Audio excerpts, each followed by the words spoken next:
નમસ્કાર દર્શક મિત્રો, હું જપન શાહ, કાનમ એક્સપ્રેસ ન્યૂઝમાં આપનું સ્વાગત છે। જોઈએ આજના મુખ્ય અને મહત્વના સમાચાર। કરજણમાં ભવ્ય તિરંગા પગપાળા યાત્રા નીકળી। આગામી 15મી ઓગસ્ટ સ્વાતંત્ર્ય દિવસની ઉજવણીના ભાગરૂપે કરજણનગરમાં ભવ્ય તિરંગા પગપાળા યાત્રા યોજાઈ હતી। કરજણના નવા બજાર વિસ્તારમાં આવેલ જૂની સિવિલ કોર્ટ પાસે ડોક્ટર બાબા સાહેબ આંબેડકરની પ્રતિમાને પુષ્પહાર અર્પણ કરીને તિરંગા યાત્રાનો પ્રારંભ કરવામાં આવ્યો હતો। કરજણના ધારાસભ્ય અક્ષય પટેલ, કરજણ નગરપાલિકાના પ્રમુખ, ઉપપ્રમુખ, કોર્પોરેટરો તેમજ પાલિકા સ્ટાફની ઉપસ્થિતિમાં યોજાયેલા યાત્રામાં મોટી સંખ્યામાં લોકો જોડાયા હતા।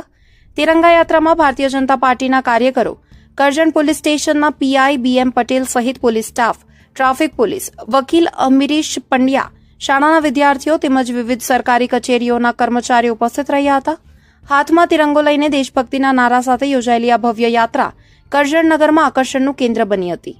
15મી ઓગસ્ટ પૂર્વે યોજાયેલા તિરંગા યાત્રામાં દેશભક્તિનો માહોલ છવાઈ ગયો હતો અને સમગ્ર કરજણ નગર તિરંગાના રંગે રંગાઈ ગયેલું જોવા મળ્યું હતું। કરજણ નગરની અંદર રાષ્ટ્રીય એકતા માટે થઈ અને 15મી ઓગસ્ટના પૂર્વ સંધ્યાએ નગરની અંદર તિરંગા યાત્રા યોજવામાં આવી, જેની અંદર દરેક અગ્રણીઓ જોડાયા।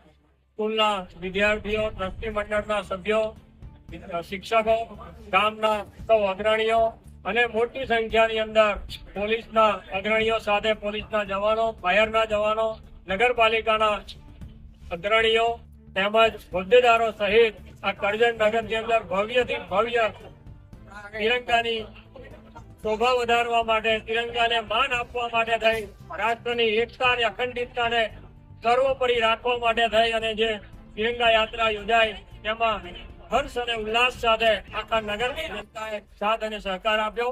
તે બદલ સૌનો આ તબક્કે અમે સૌ ભેગા મળી આભાર વ્યક્ત કરીએ છીએ।